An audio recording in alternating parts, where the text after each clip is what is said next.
Oh, yeah, the agenda. Just in case. I was the one that's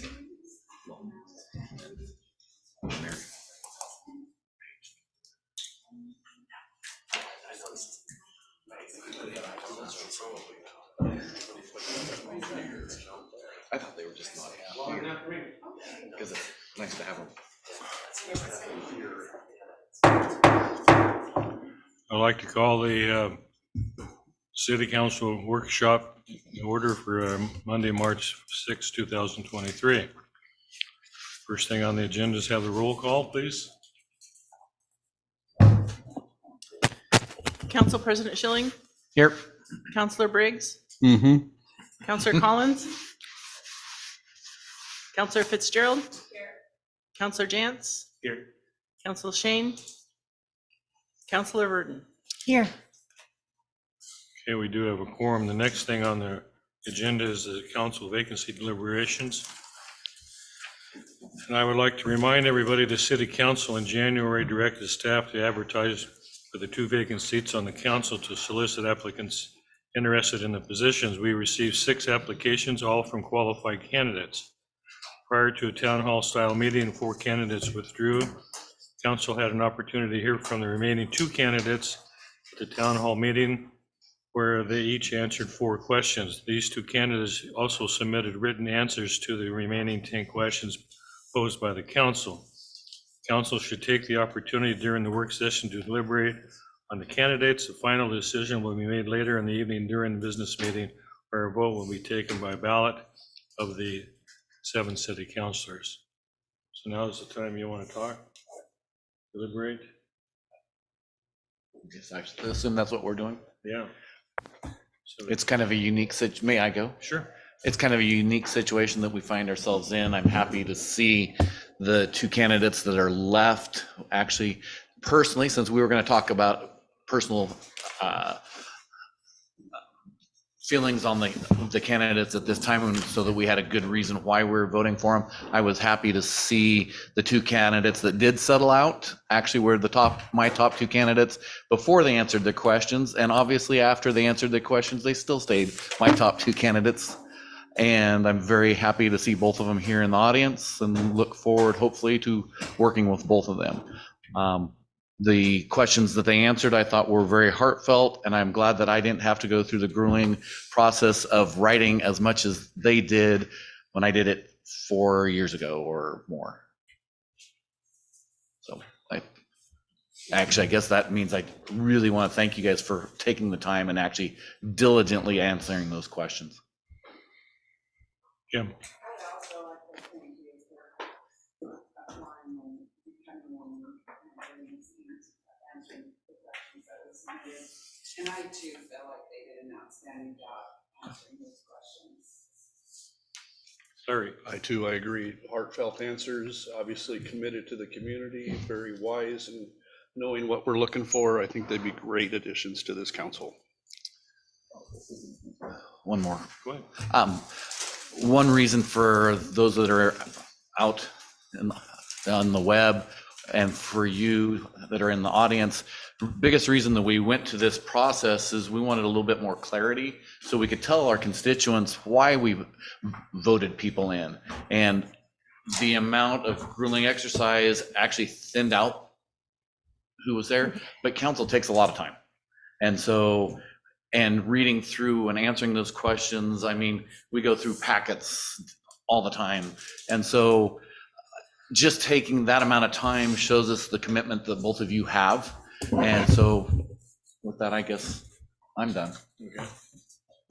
Anybody else, Debbie? I totally agree. I commend both of you. I know this is exactly the process I went through to be appointed, and I know how stressful it can be. And while you do want to say the right thing, you both are genuine, and I appreciate that about both of you. Specifically, Mr. Barrientos's lifetime of service and with the public, and the little known fact that by far the majority of a public safety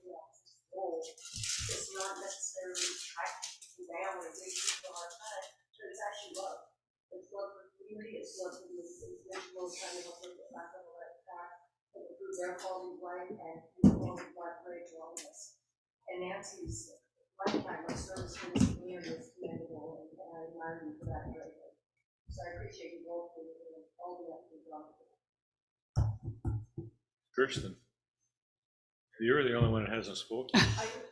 I think that at this point, saying ditto would be superfluous. Okay. I don't, do you need that for the minutes? Ditto. Okay, then we can't make any decisions during workshop, but we will on the council meeting at 7 o'clock. So I have a question on Sure. that. So if we vote and affirm both of them tonight, are they gonna assume their seats tonight? Yes. So, and just a precursor to that, when you go to the council meeting on the council agenda, after the roll call and Pledge of Allegiance, we'll jump right into that item, at which point you will have a ballot in the packet. We have one to pass out to everyone, so you don't need to tear it out of your packet.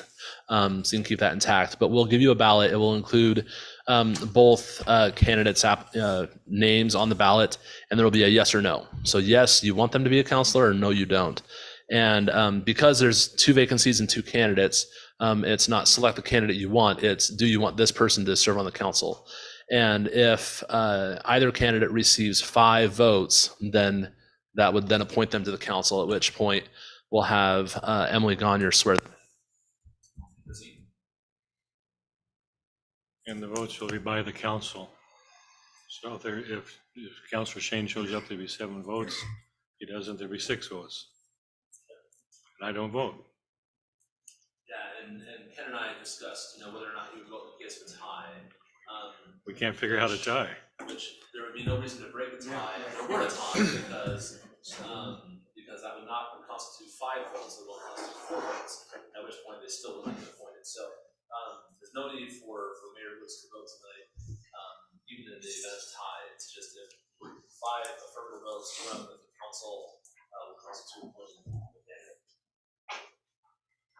Clear as mud? Okay, Minutes. Right.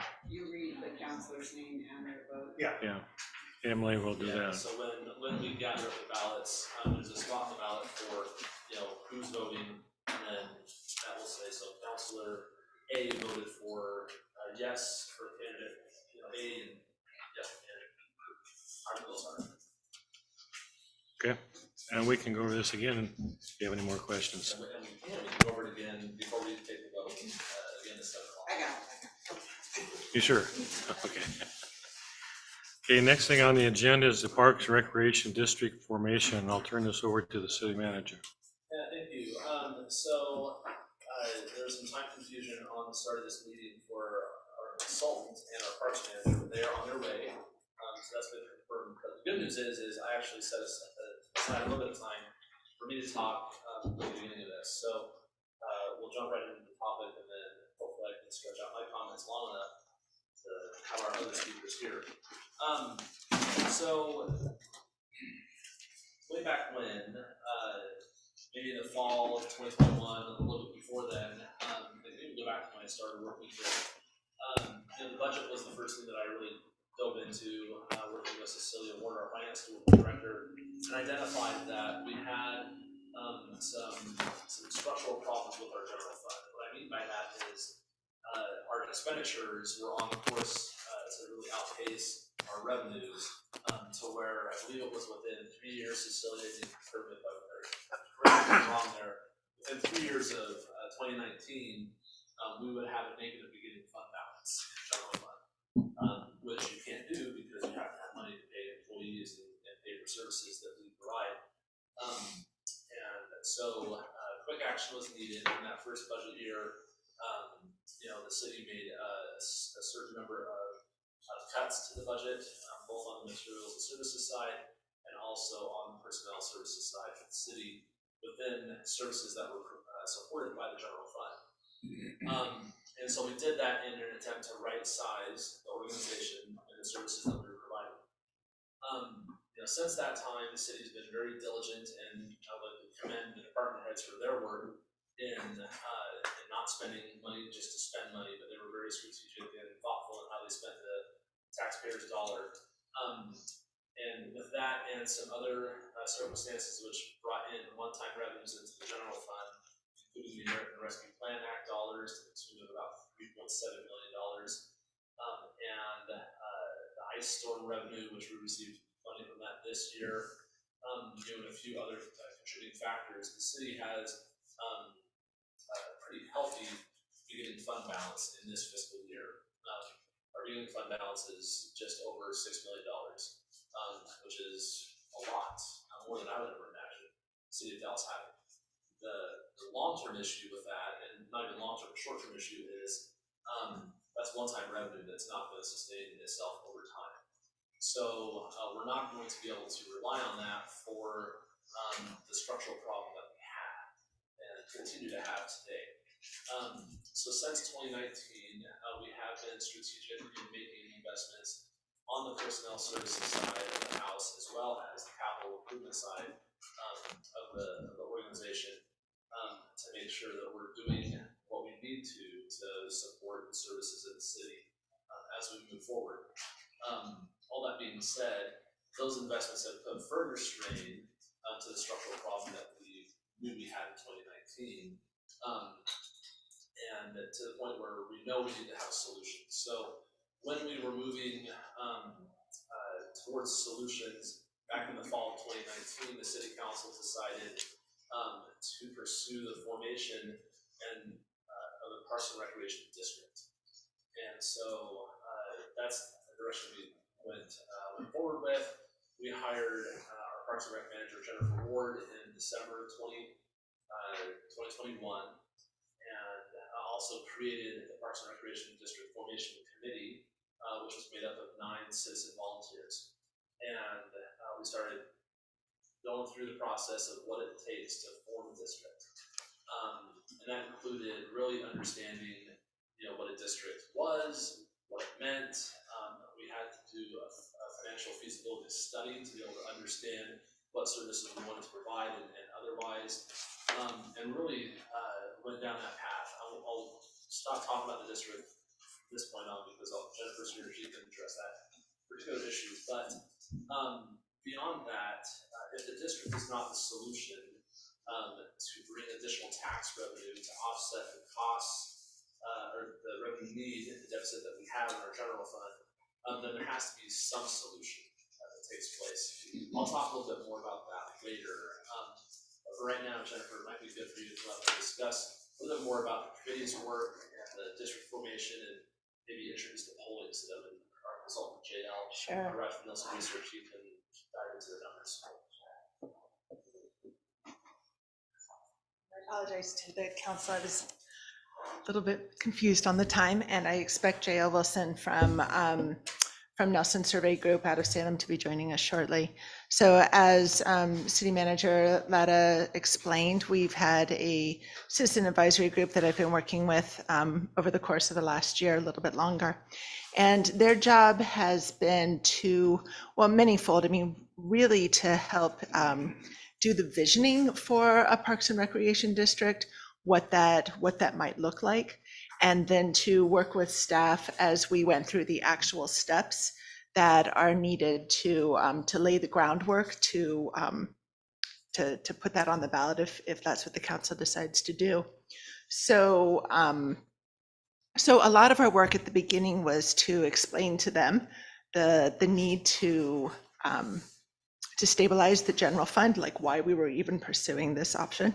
So we did some education with them at the beginning, and then we worked for quite a while on visioning. Like I said, what could a Parks and Recreation District look like? What opportunities could it provide to the citizens of Dallas that aren't currently there? And then we had to kind of get into the nitty gritty. And so the first part of that was an economic feasibility study. We did this for 2 reasons. First of all, it's part of the paperwork, the kind of hoops that we have to jump through with the county and with the state to even put the measure on the ballot. But also it gives you the starting point. It tells you, what is this going to cost? And so we worked with Marina and Company, and they did the economic feasibility study for us. And I think you had a copy of that in your packet. So they first had to say, you know, how much is it currently costing the city for the services and the recreation opportunities that it currently offers?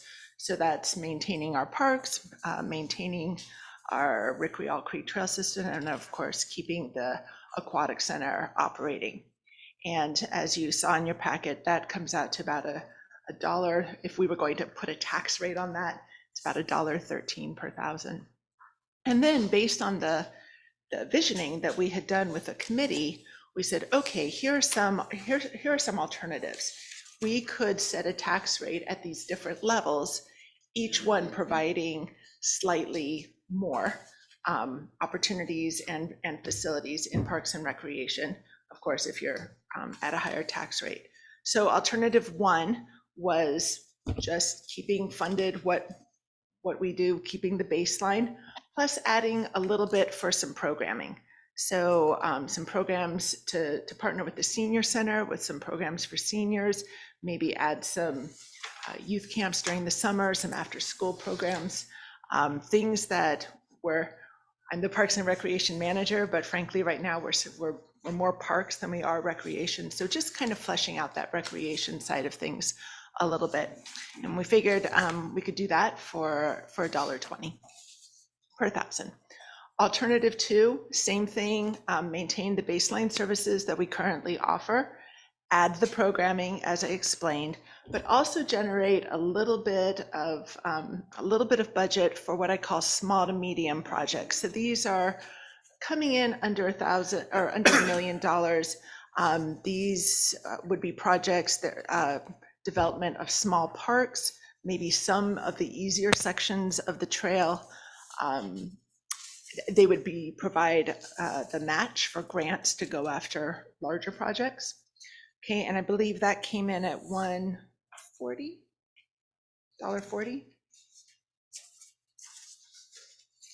Yes, $1.40. And then alternative three at $1.65 did everything that I've just listed: baseline programming, generating some revenue for smaller projects. But then it also provided enough revenue to maintain operations for some larger projects. So if we wanted to build a multi-use recreation center, for example, this wouldn't pay for the center. We would still need to go out for a bond or work with our legislators. We'd have to find that money some other way, but it would provide the money for operating it for the staff that we would need to maintain and to operate that facility, or a sports complex, just some of those larger things. And so that was the economic feasibility study that gave us some idea of what we could provide, how much it would cost, and what tax rates we would then need to ask our voters to approve to provide those different levels of service. Do you have any questions about the economic feasibility study? Yes. So if you could, you mentioned the three levels, $1.20, $1.40, $1.65. How much does that equate to in total dollars? I mean, I kind of have an idea what your budget is, and at $1.20, I'm assuming it's about $1.2 million or $3 million. So actually, if you refer to the last page of the economic feasibility study, it provides those numbers. And if you look at the second to the last page, that tells you about what it costs to run Parks and Recreation now. It's about 1.8 million. And then if you go to the last page, it shows you how much revenue those different tax rates would generate over the course of 3 years. Because another thing that we have to provide to the county is a budget for both our first year of operations and our third year of operations. So that's how far we were looking out financially. So the ask in the survey was for the higher amount. It didn't reflect anything with the two lower That's correct. options, right? Okay. That's correct. We simply asked at the higher amount. That was a topic of a lot of discussion with the committee. Our reasoning was we really felt that the reasoning of the committee was that a Parks and Recreation District, if we are asking our citizens to be taxed more, then we should be able to give them a lot more. And so we wanted to present kind of the Cadillac package to them and really, say, this is what you could have. Assuming if they weren't comfortable at that level, it would be easier to step it back than to say, oh yeah, well, you said $1.20 was okay, but wouldn't you really like $1.65, right? So that was our thinking on that. Any other questions? What's the current, this baseline, is the baseline more than the current? I'm sorry, No. tax rate, the current for 1,001. The $1.13 is what would be the tax rate right now, just to maintain.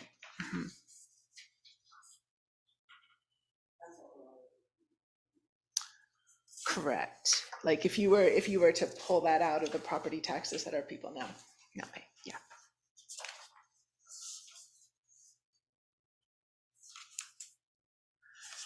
Fine. I have a question. So when I taking off of Kim's comment, so do the people you surveyed realize that there's only a small difference between what a $300,000 home would cost for baseline versus alternative 3? Or are they just looking at 495 as a new number?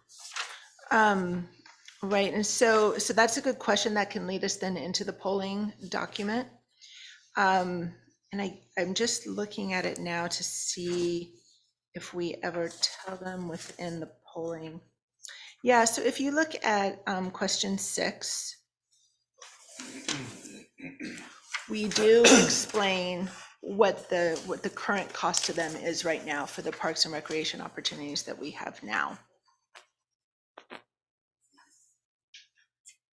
And then make the jump at $1.65. These are the things that are possible.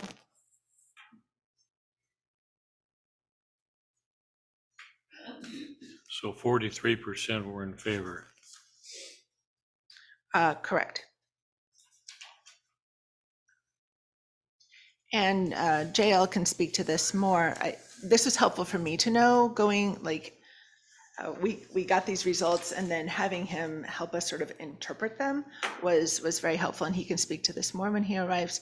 But what he said is that really what he's looking for to really assess whether something would pass at the ballot, or if this were like an actual election that people were voting in, he's looking for 60% approval. 60? Yeah. Correct. Numbers only come down as opposed to one thing. Correct.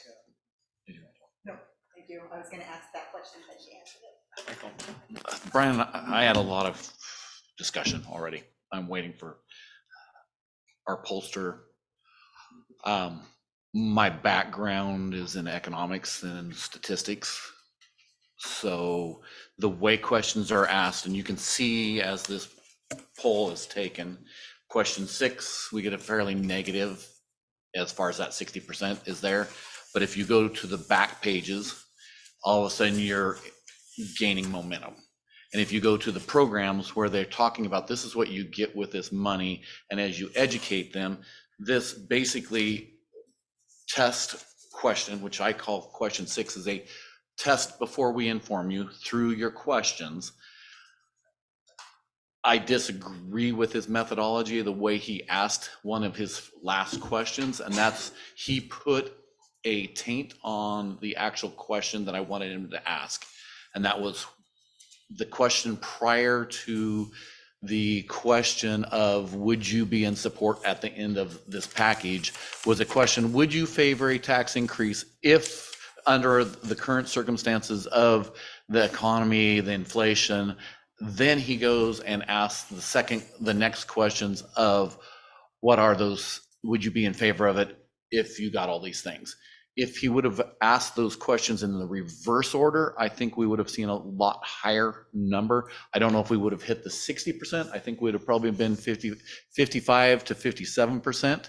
But if you go into the questions like question number 11, I really should be waiting until he gets here. And he texted, he's on his way. Yeah. Question 11 talks about permanently maintaining, would you be interested in doing this if it permanently maintained the aquatic center, 61.8%. New summer programs, 65.3%. New cultural classes, 51%. New nature-based programs, 59%. Let's skip down to question 17, is finish the Rick Creek Trail, 63.4%. Splash Pad, 57.2%. So I think what we're seeing isn't a negative on going out for this. I think what we're seeing is we need to educate the public. We need to go not for the $60.65. I don't think we have to go with the dollar, whether it's clear at the bottom. I think we need to go at something that's going to be sustainable for years, because we're still locked in at the 3.5% increase. Is that right? Right. And so if we don't go a little bit above, we're going to run out of funds in the Parks and Rec. That's So I true. would rather go higher than that. Go ahead. I was just going to echo what you're saying. I agree. And I think the ask was a little more than what most want to see. Everybody loves the services, and it's obvious that the city loves our Parks and Rec, and they really support it. One question I have, though, is over 40% of the people polled were 65 years of age or older. What's the general age of our population here in Dallas? It's in the Is 40s, it less isn't than that? Yeah, and we can talk about specific polling questions. I would want to wait for the polls to be here to be able to answer those, and I'll get you an answer to your question as part of that discussion as well. I will note a couple of things. One, the polling at $1.65 was influenced by the committee, right? When we talked as staff going with the committee and saying, hey, here are your options, right? You have the $1.13, $1.20, $40, $65. Let's set up some questions that get kind of gauge the temperature of what's going to be good and not good for the community. And the consensus of the committee was they didn't feel that Dallas, if they're not going to vote for the $1.65, they're not going to vote for anything less than that. That was their consensus decision, and said it's not worth polling anything else, because if they're not going to support this, if they're not going to support one, they're not going to support any of them. So we might as well ask for the most expensive one. That was their logic and where they went to. Whether or not you agree with that, that was their rationale, and that was where the polling was directed by the committee on that response. No, I agree. It's the way you asked the question. I just did the math between the baseline and the alternative 3, and it's $156 more for that $300,000 home. Now, if you would ask that question, would the answers be different? I would guess so. Yes, Kim. So, I get what you guys are saying and stuff, but when I look at question 31, which is this a bad time for property tax increase? 60% of the people say yes, this is a bad time. I hear people, we're struggling to buy groceries, we're struggling to put gas in our car, we're struggling, we're tired of everything going up. I think, personally, it's a bad time, but that's my personal opinion. But what we don't know is what's the effect of the city's budget if we move it from here to there. So there could be a difference there. Yes. Yeah, so and then I'll jump a little bit ahead to what I think the conversation should be after we talk with JL and else research is where do we go from here? And as you'll see in the staff report, the recommendation is to do as Council President Schilling said, which is to get that community engagement and really understand what does the community want. One of the things that the committee and staff have not done, the city has not done as part of this process, is to do a strong community engagement. Hey, do you understand what the problem is that we're trying to solve, right? We're just not trying to create more government and add taxes. We're trying to solve the problem of we don't have enough funding to support the services that we are providing beyond next year. So what's that? Something's got to give, right? Either we have to support it financially or we have to lose services. And so we haven't presented that to the public.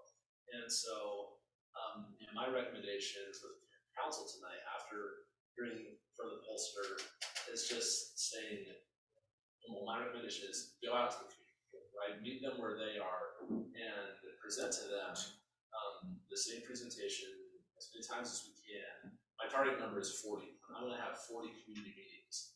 And there's a plan on how we can make that happen.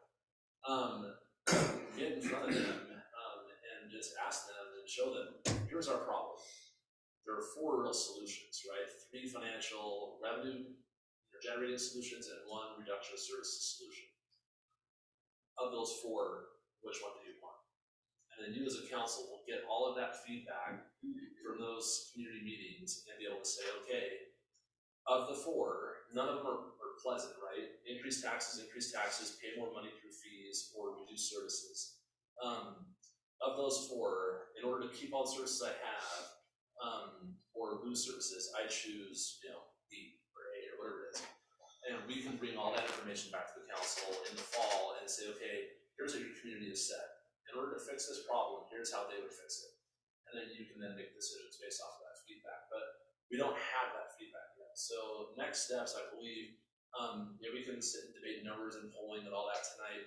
And this is just good data, it's good information to have. It might not be done the way that it should have been done, and we can question those things. But I think the real value is going out and hearing from your community and saying, okay, here's the problem, community. You've now heard it. What do you want to do with that? Gather that as another piece of information which goes along with everything we already have, and then council can make an informed decision based on the community's informed decision moving forward. So, Jennifer, do we have an ETA on JL? Not yet. No, he says he's on his way. Okay. Did you happen to have the answer to my age question? So I need to look up something on that. The audio I can give you an answer. I was hoping to be able to have time to look that up. It just seemed to me like the amount of respondents to the survey were 40% retirees, which I'm not so sure our town is. And I'm getting there. I wouldn't want more taxes. Yeah, I know I know we don't Yeah. have 40% retirees in our community, like demographic wise, that's not a percentage, it's less than that. But I don't know the numbers, but I can give you the numbers. And there was a reason that the survey was skewed to the older demographic. And that's because we're offering this during a special election. This is an off presidential special election. And so we're looking at who, even in presidential elections, older demographic tends to vote more than Vote. younger demographic. Okay. And on a special election, that's especially true. And so we really, the survey did cover all age demographics, but it leaned more heavily to our older residents for that purpose, because that's the group that we want to capture, because that's the group that's going That to makes vote. sense. Okay. Yeah. Anything else? Just, if you look this up, persons 65 and over right now are 23.7. Yep. But that takes, but 19% are under 18, 6.3 are under 5, so that 23.7 is actually a larger share of your Of the pool, voting age. voting pool. Yeah. Correct. There's the man of the hour. Perfect timing. So, When so she's bringing again, it as here. we proceed forward, there's a couple of reasons all that jail is settled and whatnot. A few of the reasons of going out and doing the community engagement is because you have some time, right? You don't, our initial target for Parks and Rec District was to be the fall of 2023, so this fall. If you put it on the ballot for the fall of 2023 and it gets approved, so it's filling out what a scenario, that got approved, you will not actually see the revenue of the creation of that district until the fall of 2024. So that timeline for getting the revenue is the same whether you go out for a district in the fall of 23 or the spring of 24. You will collect the tax revenue in the fall of 24. So from a revenue collection standpoint for the Parks and Rec District, it doesn't matter if you go for the election this fall or next spring. The time you get the revenue is the same. When we collect taxes. Is If you our go in budget- the fall and it fails, what are your chances of trying it again next spring? Well, I mean, the chances of trying it again are 100%, because you can always try it again. The chance of being successful What's, That's, you don't know, right? It's hard to ask the voters the same question twice, and get a different answer. You know, it's not likely. So again, with the time that we have built in there, you could give yourself the next, 4 to 6 months to do that community engagement. And if the district is the solution that the community says you should pursue, then you put that on the ballot. You have to have 6 months lead time before the May election, so we would submit something in November to the county, the petition with all the signatures. And you give yourself also time to do all that work. So that's, again, the thought process was, if you're gonna do the district, November or May, it's the same. And what you lose out on is 2 bites at the apple, what Mayor Woods has indicated, but I don't think that if you're unsuccessful the first time, the chances of being successful the next time are pretty small. So I really think you have 1 bite at this apple, and you want to make sure that you're putting the right apple in front of the voters to bite on. Yes, Kirsten. Before we move on to our survey expert. You are now our survey expert. I think you have a better title than that. I am wondering, in these, I love this concept of 40 meetings, and I love that you have some plan to make this happen. Is part of that going to be a different survey? So we would include, and I don't have every detail hammered out, but there would be a process at the meeting whereby we would walk away from that meeting with everyone there that attended, knowing what their opinion is, right? Which of those 4 options that we lay out are you most supportive of? And it could be, rate them from 1 to 4, right? 1 being the most supportive, 4 being the least. Those details need to be determined still, but it could be a dot exercise. It could be, there's different ways of collecting that data. We just need to determine how to collect that data, but we would collect data at every one of those meetings and then aggregate it at the end. And would some of those meeting opportunities be virtual, or would they all be in person? It could be a combination of virtual and in person. We just have to think through how do we get that data collection from everyone participating. But yeah, and they would not be all the same style. Like, it wouldn't just be a town hall, down in the Civic Center. You might have a handful of those. I would envision most of these meetings taking place at the location where the people are. So we would go to a neighborhood association, we would go to churches, we would go to school boards, we would go just to where these people are, the DRD, these mobile home villages and their community centers and rooms, the Sarah's Glen. We would go to all these places to be able to gather where people are to get this information from them. So not just require those that are interested to get out of their houses, come down to city building and survey them here, going to where they are. I think we'll be more successful if more people do it that way. Roadshow. All right. Isn't there a certain point in time where city staff is not allowed to campaign Only after you file the measure, notice with of the measure county? election. Okay, all so this- we do that so ahead all of this time. Pre-education would be just to understand from the community, we have the problem, what's the solution that you want? And then we aggregate all that data, bring it to the council, and say, here's what your community said, council, what do you want to do with it? And then you make the decision on putting a measure on the ballot or not. Maybe it's some other solution. And whatever that decision is, if it is a ballot measure, once that measure is on the ballot to certified, then city staff can no longer do any advocacy work for that elected officials. But everything you're talking about is well before filing. Well the before notice of filing. measure election. Yeah. Okay. Yeah, they have no problem with making ICE or campaign laws, election laws. All right, well, welcome, JL. Thank you. And sorry for getting the time confusion there. We're happy you're here. These are our city councilors, and we're interested in hearing the polling results and what maybe your perspective on that. So Okay. I think we'll have lots of questions for you as well. That's fine. I'm working off a suite of documents. I have a top line document, a crosstab document, and a PowerPoint document. I think I'm just for simplicity, gonna work off a top line document, and then I will, feel free to stop me with questions as we go. For the record, can you introduce yourself, please? My name is J.L. Wilson. I'm the president of Nelson Research. We're a survey research firm based in Salem, Oregon. And we conducted a poll of city residents January 9th through 13th. So we took a sample over the course of about 4 days. It was a Monday through Thursday. We had 390 respondents, which is a pretty healthy sample in this community, which will give you a margin of error of 5%. Your subgroups will have a slightly higher margin of error because they're smaller population sizes, and when we go through our various subgroups. But for a 5% margin of error is pretty standard. I wouldn't recommend that small communities spend more on a survey just to get your margin of error down just a couple tenths of a point. I would say it was a representative sample of a voting electorate that would be a November voting electorate. They might change slightly if you were to contemplate an election other than a November election. So we have 51% female. The age demographic was weighted more toward the 45 plus, as you could see. So we had basically 70% of your respondents were over the age of 45 and about 28% under the age of 44 under. This would be classified as an R+12 survey, and that is when you divide up the electorate by party affiliation.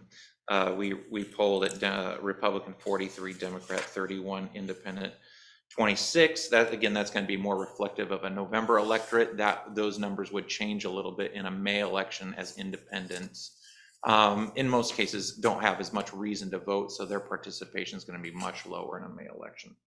And then of your voting propensity, your high propensity, that is your 3 of 4 and 4 of 4, were about 65% of this sample. So when we track these results, depending on when you want to talk about your campaign, I really track these results. Of course, we give you the aggregate number, but I'm really interested in what that highest propensity, the 4 of 4 voter is. And so I always track the overall response with where your highest propensity voters are, because at the end of the day, they're going to show up. And so what you're really interested in is where they are in relation to the general overall response. JL, can you describe real quick what a 4 of 4 voter is? A 4 of 4 voter is somebody who's voted in a primary in general for the last 2 cycles.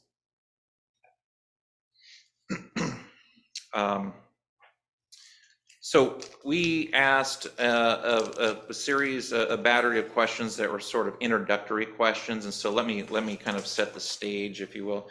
The first 5 questions are really issues related to quality of life in the city of Dallas. Your question 6 is what we call the initial ballot. In the initial ballot, we try to really thread this needle. Every time you ask an initial ballot, you want to give I'd say the bare minimum information for somebody to make an informed choice, and you've got to be very, very careful that you're not biasing the language and how you introduce the measure to produce a certain result. So what you're really looking is to whitewash this and make it just the facts, and try to present it in a way where people can process the information very quickly during the course of an interview and give you feedback on whether they would support or oppose that measure. So I'm not going to read this word for word, but you see how we frame the issue. It's really an issue of cost and benefit in the most, I would say, the cleanest, most unbiased way possible. Our questions, starting on question 7 through 10, we call it an If You Knew series. And we're really probing and introducing one element, one new piece of information, and we want to see how the numbers move based on one piece of information. Again, we'll get into that a little later in terms of the response.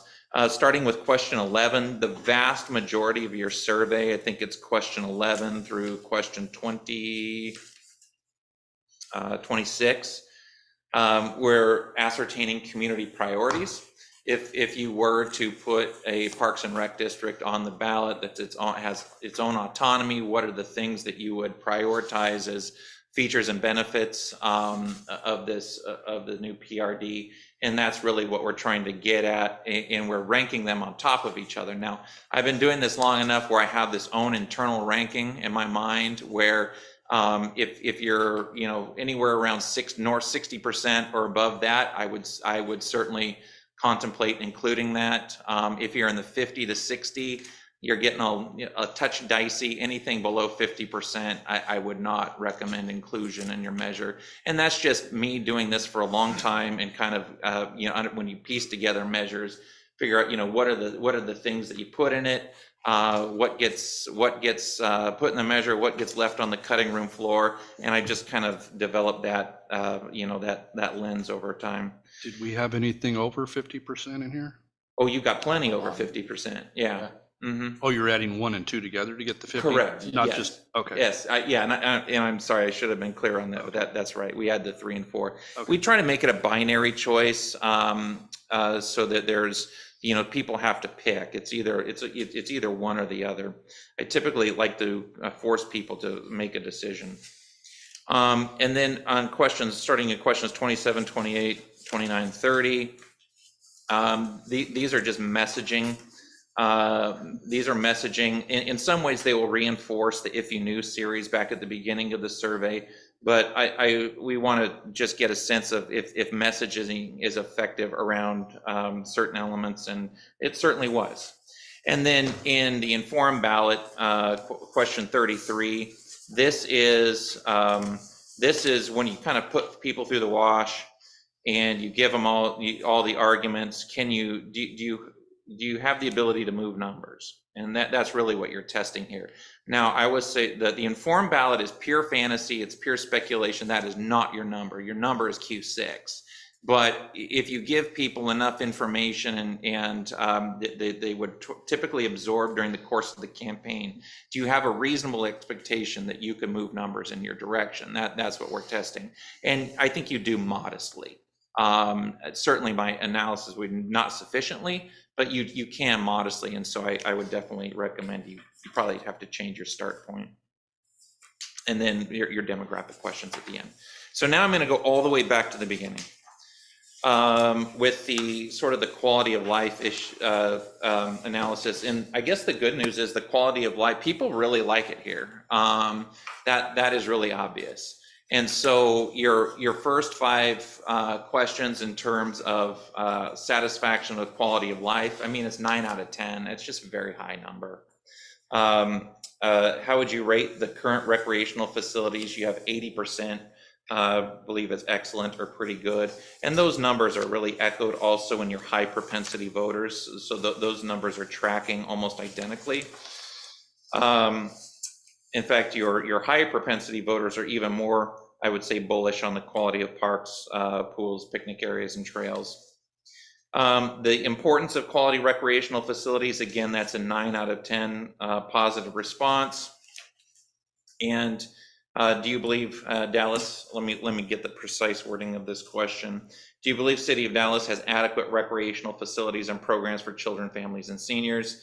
And almost 2 out of the 3 do. And so it's a blessing and a curse. I mean, the blessing is people really like it here, and people clearly think that what you offer meets their needs. The downside to that, of course, is there's a high burden to a proof that you have to demonstrate why they should want more and pay more.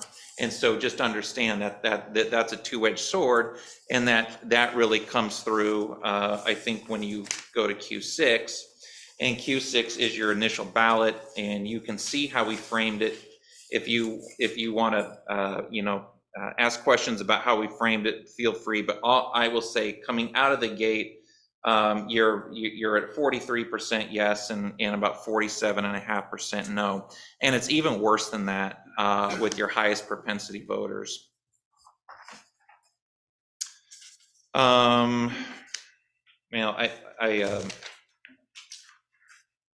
I should have. I'm sorry. Let me go back to question 5. That this will be your first indicator that you've got some challenges. And your first indicate on question 5, would you be willing to pay more in local property taxes to improve and add local parks and recreational facilities and programs? And you're at 42% yes on that, compared to about 50.7 no. And you're worse on your 4-4. So where there's about an 8-point delta, you're actually at about a 16-point delta on your 4-4. Yes, sir. Did we ask anything along the lines of, are they willing to pay more to maintain rather than improve? No, because Because that's what we're doing, we're trying to maintain. well, the commission of this project was $1.65 PRD. The bigger number, which is. The bigger number. And so the real impetus for this survey was, the consensus of the group was that we really wanted to ask about a full-scale improvement at the highest level. Yes. Kristen? Sorry. Yes. Go ahead. Did I read correctly or hear you say correctly that these were the people who currently live in the city of Dallas is who was polled, the 390 that were polled live in the city? Yes, they would be considered city residents, yes. Within the confines, I believe, of the school district boundaries. Yeah. Okay, so not city boundaries, school district boundaries, which would be the Parks and Rec boundaries. Correct. Okay, I heard you wrong, thank you. In these 4 days of polling, was it over the phone? It was phone calls that It were was a made? mix. It was about 50-50, and we had an online portion, what we call text to web. And then we had a solicitation by way of email, and then we had phone. And so we collected data through those mediums. So it was not Okay. exclusively phone. Okay, because I'm just thinking of like time of day, because a lot of, being that the age groups that a big majority were 45 and older, the younger demographic would have young children that would be more interested in adding more possibly in recreation and things like that. Yeah, I'm going to let you in on it's probably not so secret, but the interesting aspect is that the people who vote in these elections are often the ones that don't have the kids in the schools or, participating in the programs. The vast disproportionate share of your electorate is going to be 45 plus, particularly in these money elections that are so-called down ballot. So it's not, you're not voting for president, you're not voting for senator, Right. congressperson. You're all the way down to the money measures. And by the time you get down there, your younger voters have lost interest. And so that's why you see a huge amount of undervote on that, and why we test or why we track the 4 of 4 so tightly on this is because that's who ends up voting. And so your age demographic that you see here, which is largely 7 out of 10 or 45 plus, that's going to be who votes on this measure. I would love to say, we could get parents of kids interested. The reality is that's going to be a very tough thing. Well, I was just going to say, do you think it would behoove us as a city to help motivate those younger voters by Yes. letting them know, hey, you got kids, do you want things for them to do? Yes. I mean, you know what I mean? Yeah, and that'll be reinforced by some of what we see here on the priority, because there's clear takeaways from that, and it does reinforce that. I'll cut to the chase. People are going to support programs for kids. They're going to support programs for seniors. They'll support some kids for families. Some programs for families. If it's adults, if it's you and me, probably not so much. Yeah, and so there is a sweet spot of program that I think you can effectively sell, and it really comes through in the priorities. So to your point, if you engage in a marketing effort that really targets those and pushes that turnout, it will only be to your benefit. Yes. And so then we asked the question 6, the initial ballot, and the results are very, very similar. You're at 43% starting position at $1.65. So you're upside down about 4.5 points, but you're upside down over 16 points among your highest propensity voters, your 4 of 4. And then if you do have the top line result, we do have verbatim responses, so you get a sense of why people voted yes or no. Now I'm going to go to some of the if you knew. And the if you knew, again, introduces one piece of information and asks, basically with that piece of information, how would you support or oppose? And it's really meant to test the effectiveness of various pieces of information. And so the first Q7, if you knew, the district would add recreational, educational, and social opportunities for local youth and residents. Would you favor support? Your support goes up to 56%. So you see a nice, you see basically a 13% bump on that. You see a similar bump with your 404. Your 404 is not on, over 50 yet, but you similarly see about a 13 or 14% bump with your high propensity. Question 8, if you knew the district would protect the community's investment in the Dallas Aquatic Center by ensuring that it remains fully operational long-term, that is you probably know this already, but that is a massive community asset that people want to see protected. And so that comes through loud and clear on this number, as you have about 65% would favor with that piece. What's your 404 on that? The 404 on that is 62.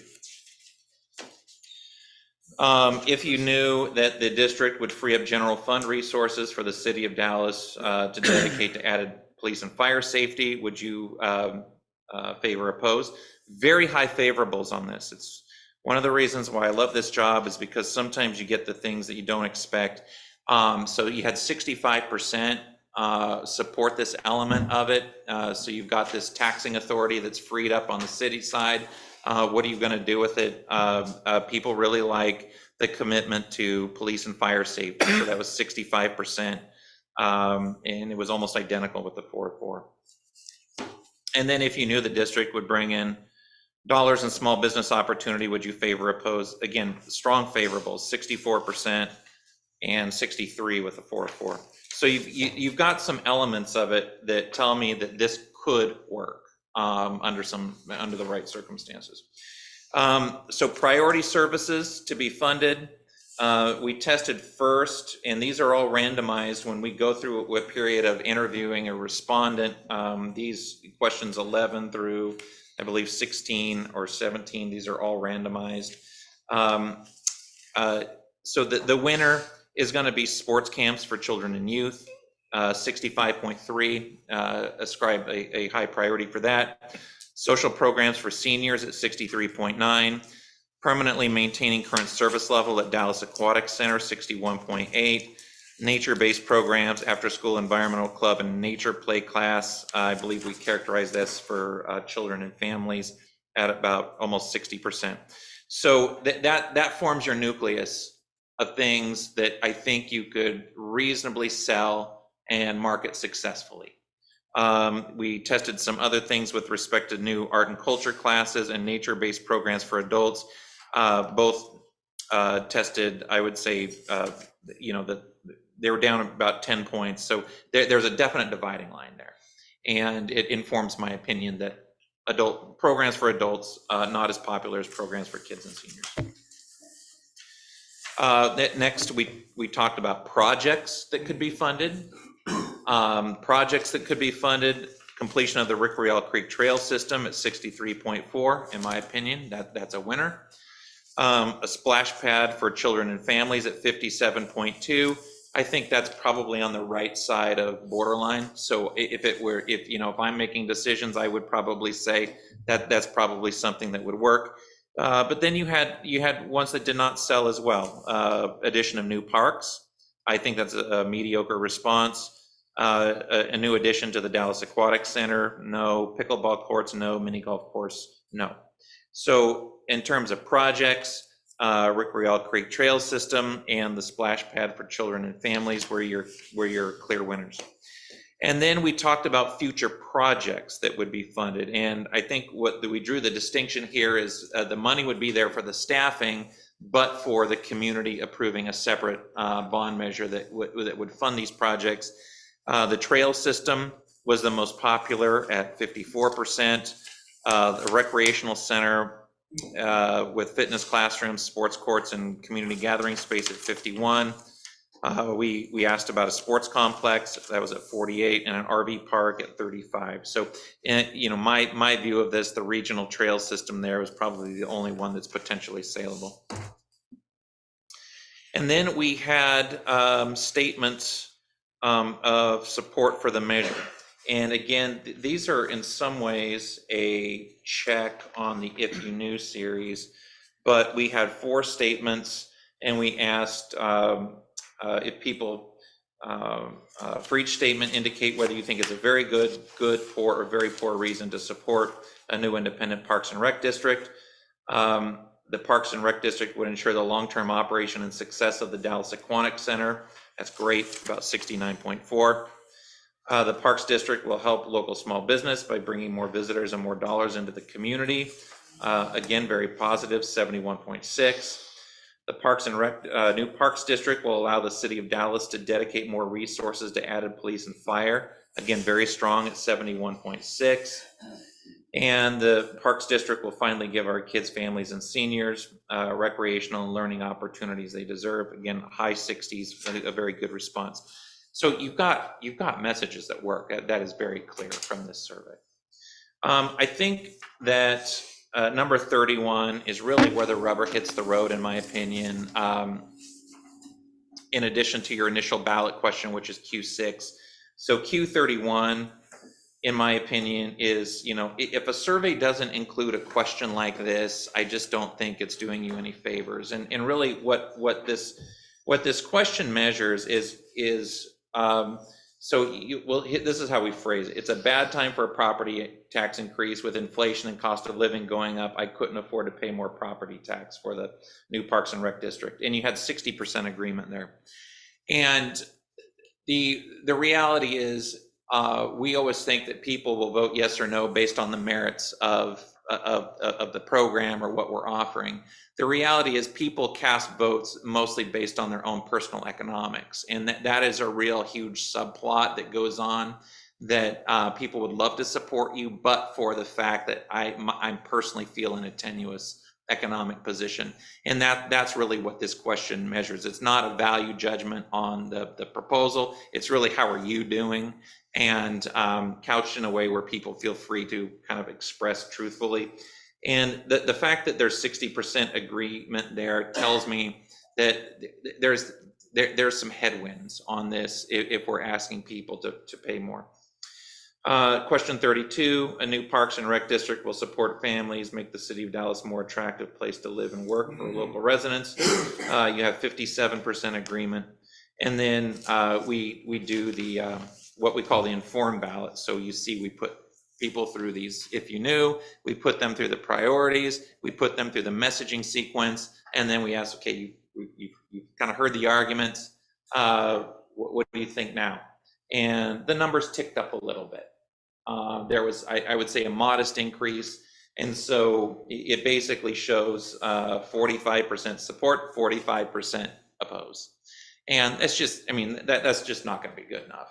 The reality is, I would like to see you in a starting place, probably 58 or higher on your Q6, and your informed ballot should be even higher than that. So, from just a pure starting position, this is not a starting position that will prevail in an election. And so, I would use it as a cue to go back and reform, because there are real positive indicators in this. I don't want that to get lost. People love it here.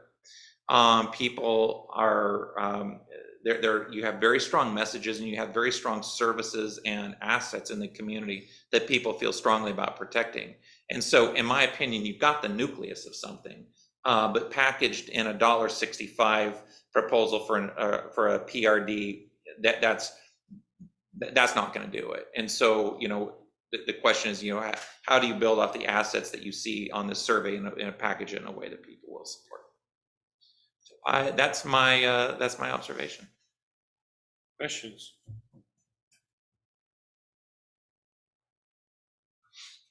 All looking at me.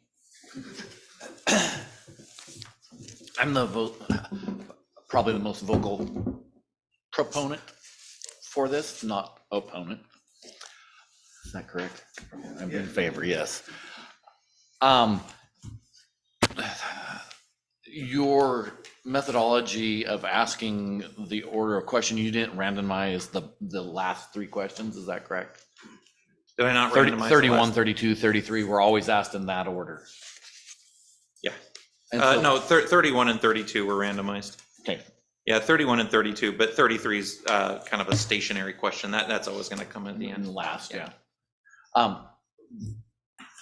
From my understanding of the statistics behind this, I think you actually were more in agreement with, instead of the way it was originally put to us and to the committee, I think you have cast a large light that we're headed in the right direction. Before you got here, we had a discussion. And the discussion basically was headed in what I think you were casting the light on. I'm not so sure about a Parks and Rec district. I mean, that's what it's going to be called, but the recreational part is still going to take a hit. As far as they love our parks.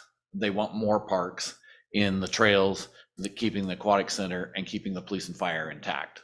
I would say they do not want more parks. Correct. They want us to keep the park, the aquatic center, the trail system, not add to the recreational component as far as programs. Is that correct? Okay, I'm gonna, yeah, clearly the aquatic center very popular. The trail center, the trail system popular. Services for kids popular. Services for seniors popular. Some things for families popular. Stuff for just normal adults not popular. So if I'm building something, I would say, okay, what are the what are the opportunities for the kids? What are the opportunities for the seniors? What are your assets that you're aiming to protect? And I think we've identified those. And then I also think that if you do free up some taxing authority on the general fund side, assuming that you're talking about, you clearly have a winning argument with the dedication of public safety. Correct. Yeah. Well, and that's, I think we have to, what I gleaned from this survey was more the fact that we have to educate if we're going to go out for this district. And we have to make it heavily that these funds that are being freed up are going for fire life safety, for police and fire. Yeah, that is all of that's true. But I would not lose sight of the fact that 60% of your people said it's not a good time to, so you've got to take into account what's the revenue hit, because you had major markers in this survey that should give pause. Sure. Q5, Q6, Q31. But isn't that 60% of people over age 60? Excuse me? That's 60% of the people over age 60. I would say over age 60 was probably 40 to 45% of your respondents. Yeah. On that question about the police and fire, that 404, where was it at? On the police and fire, it was almost identical with the overall response. So those are swayed, the voters that we're needing to go after during this money ballot, which is not going to be this fall, which is going to be this coming spring, because we don't have time right now to collect the signatures or do anything. The earliest we'd be able to go after is in the spring would be those 404 voters, and they would be directly affected, because if this does not pass, if we bring it to the voters, we have to make sure they understand that if it does not pass, we are going to be cutting services. Am I correct on the messaging? Well, we did not test those messages, and so just understand that you've got a suite of messages in your mind about protecting services to prevent them from being cut. Those were not the messages that we tested. So I just want to be clear about that. That's my question. Can you help me understand specifically on question 31, the neurolinguistics? Why did we decide, I don't know who decided, the global, all of you, decide that this was the right way to ask that question? Can you help me understand that? Sure. Yeah, because what you're asking for is you're basically asking a question about their personal circumstance and their personal economics, and you're not asking them to make a judgment on the value of the proposal. And so what we're trying to illustrate with this question is what I mentioned before, and that is people make decisions based on their own private thoughts about their own economics, and you need some insight into that. And sometimes you don't get insight with it when you ask about this proposal. This gives you a small glimpse into their soul about how they're feeling about their own economics. And so that's why we ask it in that way. We ask it in a way to really avoid questions about is this proposal good? Is it bad? Does it deliver value? All of that. This is just about you and how you feel. I know it depends on how you ask the question, but compared to the baseline versus alternative 3 for a $300,000 home, the difference is $156.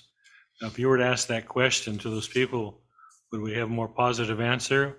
Because right now the question is, do you want to pay higher taxes? But you don't say how high. We do it at the beginning of question 6. We do articulate $495. And so we did put a price tag on it on Q6. But we didn't tell them the difference. Sometimes you have to lead them to the water before they'll drink it. Well, that you got to be careful with that, because your survey is not an instrument to lead people around. Your survey is an instrument to try to get unbiased feedback on a piece of information. I don't know that we were commissioned, to test alternatives to this $1.65. The commission was to test the $1.65. Well, all I'm saying is there's different ways to ask the question. Sure. You want to pay a higher water bill? No, I don't want to pay a higher. Sure. Can you afford another 10 cents? Well, I can afford that. Sure. So that's how you ask the question. That is definitely true. I would say that there's two elements to polling. It's who you talk to and the questions you ask them, and so the impetus that we put on making these questions as unbiased as possible is I could not tell you how much time and effort goes into that process. It is a lot. I have another question. I'm going to ask your permission to ask this question first. I would like to, can you get out a crystal ball and guess a question? Is that something you can do? No. Okay. And the reason I'm asking is I wonder, kind of along the same lines, if we asked the question, with the inflation and the cost of living going up, I couldn't afford to pay more property taxes for police and fire coverage, I would vote strongly no. Would that have skewed, and I know you can't answer because you don't have a crystal ball, but would that give us a different answer than Parks and, if we just changed Parks and Recs district to police and fire coverage, would we get a different answer there? I think you would get a probably a slightly more favorable answer, but not wildly. It'd be within the margin of error. You do have a crystal ball. Well, I now that I know the question that you were going to ask, it probably would have been within 5 points of what you see here. So then 55% of people would have said no instead of 60% of people would have said no? Yeah, in that range. Okay, thank you. Debbie. So I have along similar lines of wording on Q6. The way that this is worded, were the respondents read this whole passage? Currently, the city of Dallas spends $1.5 million. They were, yes. So in wording that, I agree with Mayor Woods. I think maybe the wording of, it would be an increase of $156 a year, the home value at $300,000. Because even though it says right now it's $339 and it would go up to $495, when I'm doing the survey, I'm not doing math in my head.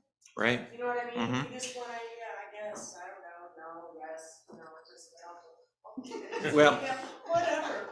But I mean, it's different. Right? Sure. There's kind of a Yeah, difference there. but the one thing I will say, I mean, in my understanding of this too, is that this was not the difference between $339 and $495. This was a $495 a year independent cost, because that $339 was going to be backfilled by city taxing authority. So in essence, this is, I think we accurately portrayed this. This is a $495 per property cost. Right, I understand that, but I mean, it seems possible to me that they would have thought of this as a $495 per year increase above and beyond what they're on.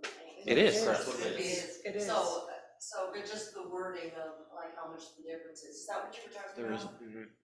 Yeah, the difference is, Yeah, so there is no difference. It is a $495 increase above and beyond what they paid today. so it would have been worse, saying. Yes. If people So you thought it was currently gonna pay be, if people this, thought it was gonna be if you small paid over $800, increase. Yes. it would have been worse.